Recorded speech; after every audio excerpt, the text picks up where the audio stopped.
네, 한 주간의 정치 한 이슈를 다뤄보는 시간입니다. 국회 모안이 시간인데요. 늘 함께하는 두 분 소개해드리겠습니다. 더불어민주당의 김종민 의원 모셨습니다. 어서 오세요. 예, 안녕하세요. 국민의힘의 조혜진 의원 모셨습니다. 어서 오세요. 예, 반갑습니다. 조혜진입니다. 네, 먼저 김종민 의원께 또 중책을 맡으셨습니다. 혁신위원장을 맡으셨던데요. 예, 예. 네, 어제 저희가 관련해서 인터뷰를 그러니까 했기 때문에 추가로 설명은 안 드리겠는데 혁신위의 성과가 모아서 내년 4월 보궐선거로 이어진다 이렇게 생각하고 계시는 겁니까?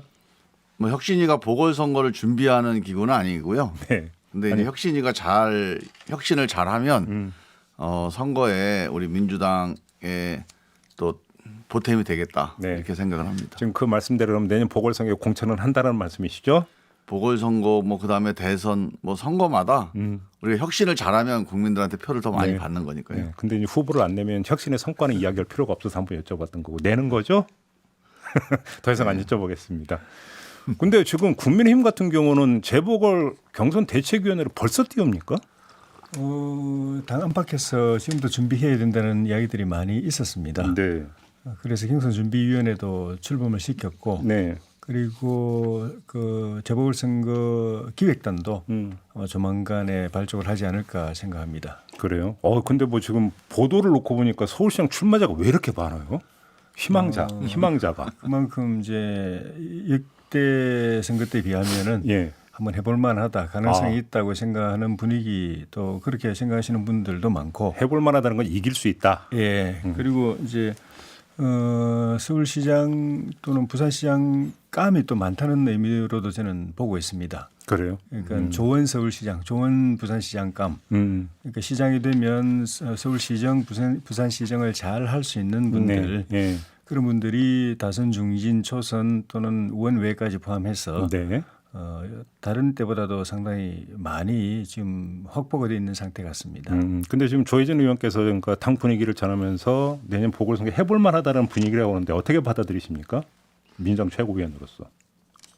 예, 뭐 선거라는 게 늘 박빙으로 끝나지만 일방적으로 선거가 결판 나는 경우는 거의 없어요. 네. 그래서 선거가 임박해지면 여야 양당이 비슷해지는데 근데 아무래도 이제 저는 뭐 일반적인 정당 지지도로 본다면 아직은 민주당이 좀 앞서긴 하지만 네. 또 국민의힘이 또 큰 차이가 나는 건 아니거든요.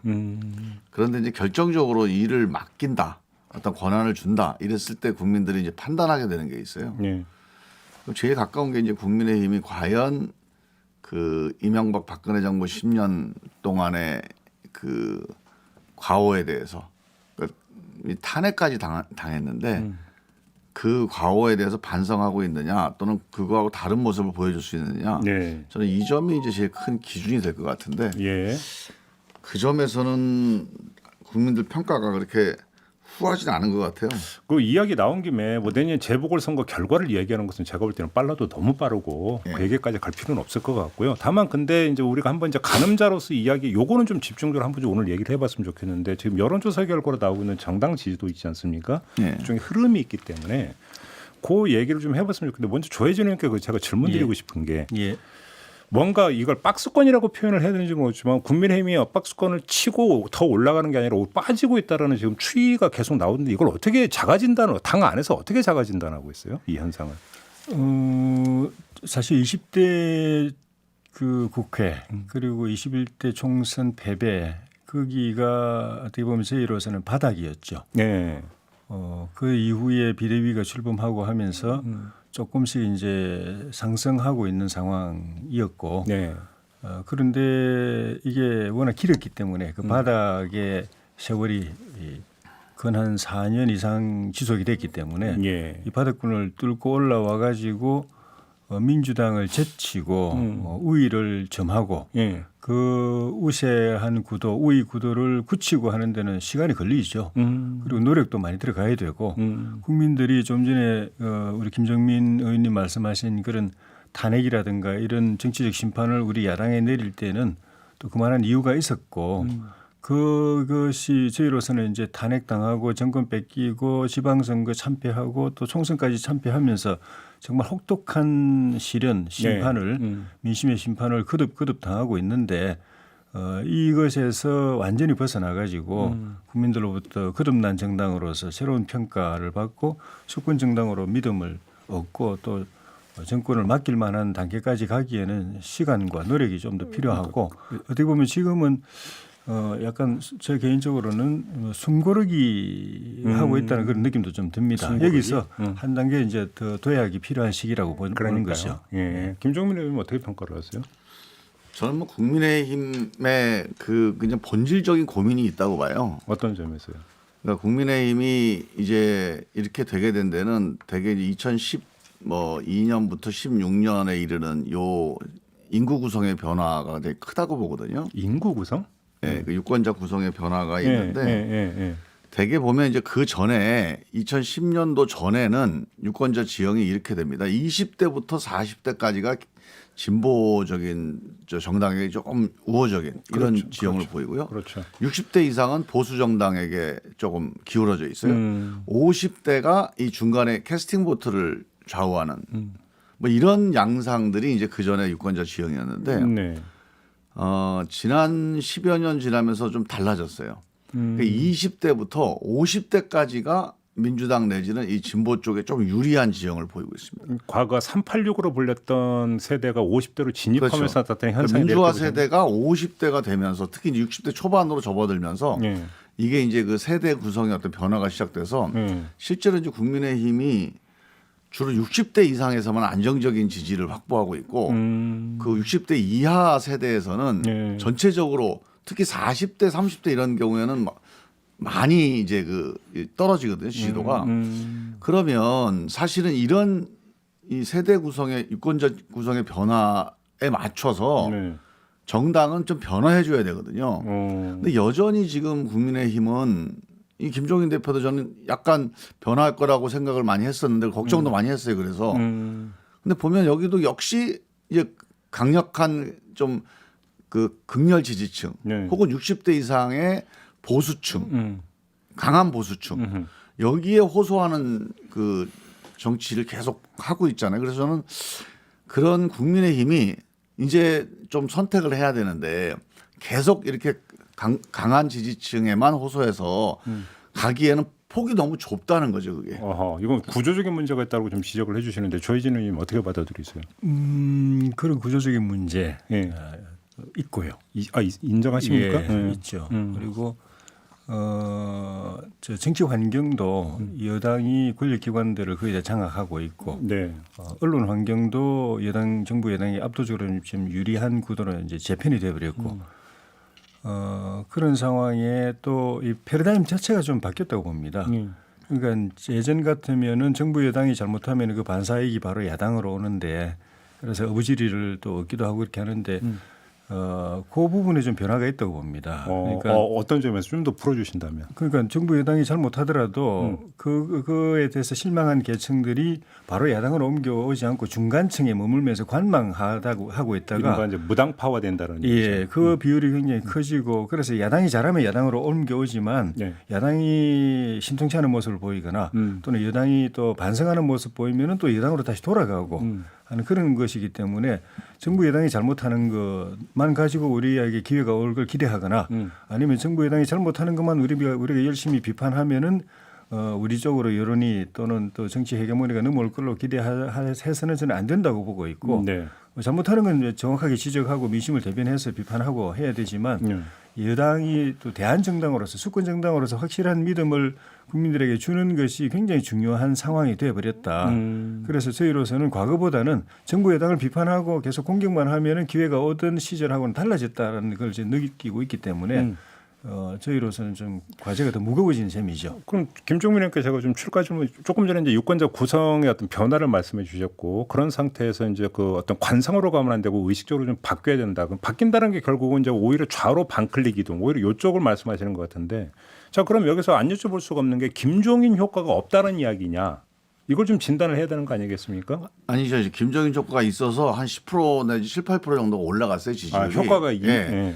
그런데 이제 그때 기대했던 거하고 실제로 김종인 위원장이 당을 이끌어가면서 보여준 국민의 모습이 이게 혼선이에요. 이게 신호가 좀 이렇게 좀 달라요. 그러니까 이쪽 뭐 좌클릭함 그러니까 좌회전 깜빡이 켜고 우회전한다. 네. 뭐 이런 얘기가 있는데 네. 사실은 김종인 대표가 이제 그 들어서면서 일반적으로 기대했던 것은 좌클릭 뭐 진보 이쪽보다는 뭐 그쪽을 방향을 이제 그쪽으로 잡겠지만 결과적으로 그러면 합리적인 보수 정당으로 가기를 기대했을 것 같아요. No. 유권자들은. 예. 그런데 사실 지금 국민의힘의 문제는 이 합리적인 보수 정당의 모습이 별로 없어요. 그러니까 크게 보면 전체적으로 지형적으로 보면 되게 강한 보수 또는 극렬 뭐 보수 예. 저 심지어는 이제 수구적인 뭐 이런 느낌도 주고요. 그래서 이제 구체적으로 대부분 이제 정당의 활동이 정쟁적 이슈들을 되게 이제 붙잡고 이렇게 계속 끌고 가거든요. 그리고 모든 걸 어떤 이제 정치적인 쟁점화 시켜서 정치적으로 공세하는 이런 쪽으로 많이 이제 끌고 가니까 그래서 이제 이게 합리적 보수 세력들이 중도 보수 세력들이 잘 가담을 못 하는 거예요. 근데 김종인 대표가 오면서 그럴 가능성을 아마 다들 기대하고 조금씩 이제 지지를 했다가 조금 주춤하는 게 김종인 위원장 오고 난 다음에 그런 합리적 보수 세력으로서의 변화, 예. 혹은 그런 어떤 이슈 뭐 그 아젠다 세팅 이런 것들이 잘 안 보이는 거죠. 계속 뭐 추미애 장관 문제라든가 뭐 네. 서해 문제 이걸 다루는 방식이 정말 보수 세력으로서의 어떤 노선과 철학을 근거로 한 그런 대처보다는 너무 이제 정쟁적 대응 위주 아니냐. 뭐 제가 굳이 이제 쓴소리를 한다면 그런 생각이 좀 듭니다. 어떻게 받아들이세요, 조혜정 의원님? 저희는 방향은 바로 가고 있다고 보고요. 네. 20대 국회 저희 당의 모습에 비하면은 뭐 기억하시겠지만 그때 국민들을 실망했던 그런 막말이라든가 그런 좀 전에 말씀하신 그 강경 보수 모습 이런 것들이 굉장히 많이 사라졌죠. 태도의 문제가 많이 있었죠. 예, 많이 이제 달라졌는데 문제는 좀 전에 말씀드린 그런 이제 정치 환경의 변화로 권력이 확실하게 이제 정권에 장악돼 있고 언론 환경도 안 좋고 그런 상황에서 악재는 그 민주당 발 또는 청와대나 여당 발 악재는 쏟아지고 있는데 저 청와대나 정부 여당이 총력 방어를 하고 있고 네. 또 그중에 특히 이제 검찰이 아예 대놓고 그냥 노골적으로 그냥 방어해주고 있고 그런 상황에서 우리가 효과적으로 그거를 비판하고 견제하지 못하는 부분도 있지만은 지금 말씀드린 이런 환경들 때문에 네. 정부 여당이 역대 어느 정권보다도 정권 말기 악재가 쏟아지고 있는데도 솔직히 그게 정치적 효과가 야당으로 충분히 오지 못하고 있는 거는 사실이고 그거는 그만큼 어려운 환경에서 저희가 싸우고 있다라는 걸 저는 이제 느끼고 있고 네. 그럼에도 불구하고 우리 살 길이 네. 보수도 튼튼하게 하면서 중도의 캐스팅보트를 갖고 있는 국민들 마음을 끌고 오는데 그게 그 키가 있다. 그게 열쇠가 있다는 걸 갖다 확실하게 인식하고 있기 때문에 네. 그 노력이 금방 그렇게 안 나타나고 있다는 점은 우리가 뭐 인정할 수 있는 부분이 있지만은 그렇게 가야 된다는 그런 생각과 그 방향성, 목표 지점은 확실하게 하고 있고 그건 흔들린 적이 없고요. 김종인 리더십은 어떻게 평가를 하세요? 좀 전에 말씀도 있었지만은 지금까지는 일정한 효과가 있었죠. 어느 그래서 정도는? 당이 바닥에서 다시 치고 올라오고 희망을 가지게 되고 좀 전에 말씀드린 대로 서울시장 부산시장 보궐선거에 나서려는 분들이 저렇게 많은 이유가 여러 가지 개인적 동기도 있지만 그만큼 해볼 만하다고 다 느끼기 때문에 그런 것이거든요. 네.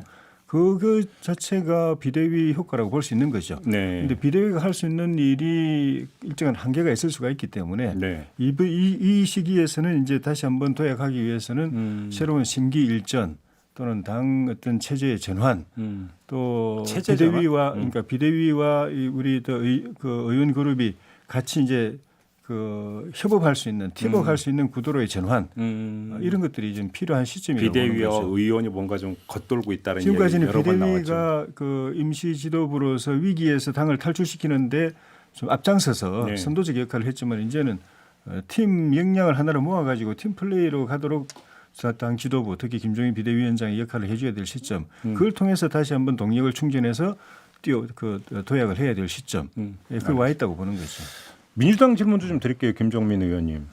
지금 민주당 지지율이 민주당의 어떤 순도 100% 24K 지지율이냐 아니면 문재인 대통령 후광 효과냐 얘기가 많던데 어떻게 자가 진단하십니까? 정부 여당 지지율이라고 봐야죠. 그러니까 그거 뭐 여당 지지율을 대통령 지지율하고 분리시켜 생각하는 건 불가능합니다. 네. 그래서 일단 같이 연계되어 있다고 봐야 되고 국정 지지율에 비해서 한 10% 정도 좀 낮거나 낮죠? 네. 낮거나 좀 뭐 10% 내외 예. 정도 되는 건데 예. 그러니까 아무래도 이제 그 국정에 대한 지지 판단은 그 조금 더 넓게 형성되어 있는 편이고요. 그래서 지금 이제 저는 뭐 민주당 지지율도 중요하지만 이 현실에 대한 분석에서 지금 국민의힘이 약간 딜레마가 있다고 봐요. 어떤 딜레마요? 아까 이제 우리 조혜진 의원님께서 국민의힘 방향은 잘 잡았다라고 말씀하시는데 저는 방향에 대한 고민이 좀 있고 혼선이 있다. 그러니까 지금 국민의힘의 방향은 쉽게 얘기하면 반문재인이거든요. 예. 그러니까 문재인 정부는 거의 무조건 반대예요. 그런데 국민들이 한 절반 정도가 문재인 정부 국정 운영을 지지하거나 긍정 평가를 하고 있는 상황이니까 이 민심하고 국민의힘의 방향하고 맨날 충돌되는 거예요, 이게. 이게 딜레마죠. 결국은 네, 그렇게 그렇다고- 가니까 집토끼밖에는 안 된다. 그렇죠. 그렇다고 또 문재인 정부에 대해서 조금 호의적이거나 우호적으로 가면 또 이제 정권 그 교체에 네. 좀 불리할 것 같고. 그러니까 이 딜레마가 지금 이제 국민의힘으로 하여금 네. 계속된 이제 무조건 반대, 예. 닥치고 반대로 계속 이제 가게 되는 네. 그런 딜레마라고 보는데 이거를 해결해낼 수 있는 어떤 지혜가 필요합니다, 사실. 그리고 저는 뭐 그렇게 가면 우리 당한테 민주당한테 유리할 수도 있지만 네. 한국 정치가 예. 계속 이 수렁에 빠지게 되거든요. 그래서 저는 이제 다음에 우리 정권이 다시 재창출하는 것도 정말 중요한 과제인데 네. 정치 수준도 한 단계 좀 올라가려면 그냥 문재인 정부에 대한 반대만 가지고 네. 국민 지지가 특히 수권 정당이 될 수 있다. 이거는 저는 좀 아닌 것 같아요. 그러니까 지금 의원님 말씀 한마디로 정리하면 정치 투쟁만 하지 말고 정책 투쟁 좀 해라. 이 이야기로도 이해가 되는데 맞습니까? 예, 뭐 그런 것도 좀 포함이 되죠. 닥치고 반문재인은 아니죠. 왜냐하면 중간에 좀 전에 말씀드린 우리 지지자들도 중요하지만 우리 지지자들만 가지고는 우리의 정권을 되찾아올 수 없고 가운데에서 나라를 객관적으로 바라보면서 시시비비를 가려주는 그 중간 계층의 마음을 얻어야 결국 정권 되찾아올 수 있는 건데 그분들은 그 닥치고란 게 없습니다. 잘하면 잘한다고 이야기해주고 못하면 못한다고 이야기해주고 네. 정부 여당이 잘하면 그쪽 손들어주고 야당이 잘하면 야당 손들어주는 그 계층이기 때문에 그분들 마음을 얻으려면은 그분들하고 이게 눈높이를 같이 가해줘야 되는 거죠. 네. 이제 다만 한 가지는 정권 말기에 특히 더 그렇지만은 문재인 정부 지금 뭐 하루가 다르게 지금 악재들이 쏟아져 나오고 있고 잘못하고 있고 국민들 분노하고 있고 하니까 야당으로서는 그걸 대변하기 위해서 하다 보니까 칭찬하고 싶어도 칭찬하려고 해도 악재가 뭐 우리가 제대로 주어 담기 그 버거울 정도로 매일같이 쏟아지니까 그런 것이고 우리가 칭찬할 하고 싶어서 마음이 하는 게 없어서 아니다. 칭찬할 마음이 없어서 그런 게 아니고 네. 그래서 어디까지나 저희는 우리 보수 또 우리 그 지지층들의 지지를 견고하게 하면서 그 중간에서 나라를 객관적으로 바라보면서 저기 중심추 역할을 하는 분들의 그 마음 그 눈높이에 맞춰서 가는 걸 확실하게 방향 정해놓고 하고 있다. 네. 또 비대위 김종인 위원장 영입하고 그렇게 한 것도 그 목적이었고 그건 변화가 없다. 그걸 포기하는 순간에 정권 교체를 포기하는 거나 마찬가지이기 때문에 네. 한 가지 그 부분은 달라질 수 없다는 걸. 한 가지 좀 냉정하게 보셔야 될 게요. 사실 우리 국민의힘 의원들이나 김종인 대표, 주호영 대표 마음속에 보면 사실 그 문재인 정부에 대한 입장에서 보면 네. 약간 예전에 국정농단과 탄핵 이 과정, 이 정치 과정에 대한 약간 포환 같은 게 있어요. 약간 그래요? 뭐 보복 심리 같은 거. 그래서 사실은 그래서 이게 상당히 좀 이렇게 과도하게 반문재인으로 경도될 수밖에 없는 어떤 정서적인 흐름 같은 게 좀 있다고 봅니다. 그러니까 그리고 그런 부분을 냉정하게 한번 직시를 한번 해야 돼. 그래서 그걸 계속 끌고 갈 건지 거기서 벗어날 건지가 저는 되게 중요한 쟁점이라고 봅니다. 그러니까 그건 자꾸 아니니까, 박근혜 전 예. 대통령과 문재인 현 대통령을 교차시킨다 머릿속에서 이 말씀이신 거죠? 예. 그런데 그거는 걱정 안 하셔도 되고요. 김종인 위원장은 좀 전에 말씀하신 것처럼 대표적으로 실용주의자입니다. 네. 그리고 이제 그 중도 개혁에 가까운 분이시고 그래서 민주당 당 대표도 이제 하셨던 것이고 그리고 그 김종인 비대위원장이나 조영훈 대표나 다 굉장히 합리적인 분들이십니다. 네. 지도자에 있는 분들이 그런 편협한 사고의 또 감정에 그 쏠려 가지고 상황을 객관적으로 못 보고 있다고 그렇게 판단하시는 건 저는 아닌 것 같고 네. 우리 당을 걱정해 줘서 그렇게 생각하시는 건 고마운 일이지만은 그런 건 아니니까. 그러면 지금 예. 1분 남았는데요. 김종민 의원께는 죄송하지만 마지막 오늘 국민의힘 이야기를 했으니까 마지막으로 조혜진 의원께 질문 하나만 드리고 마무리할게요. 예. 김종인 비대위원장이 며칠 전에 경고성 멘트를 날리지 않았습니까? 이렇게 예. 해서는 비대위를 계속 끌고 갈 수 없다라는 취지의 발언을 했는데 예. 경우에 따라서는 이것이 다시 또 나 안 해. 이런 예. 상황이 재현되는 거 아니냐라는 그러니까 진단도 있던데 어떻게 보십니까? 조혜진 그런 의원? 일은 있어서는 안 되고 또 없을 걸로 보고요. 예.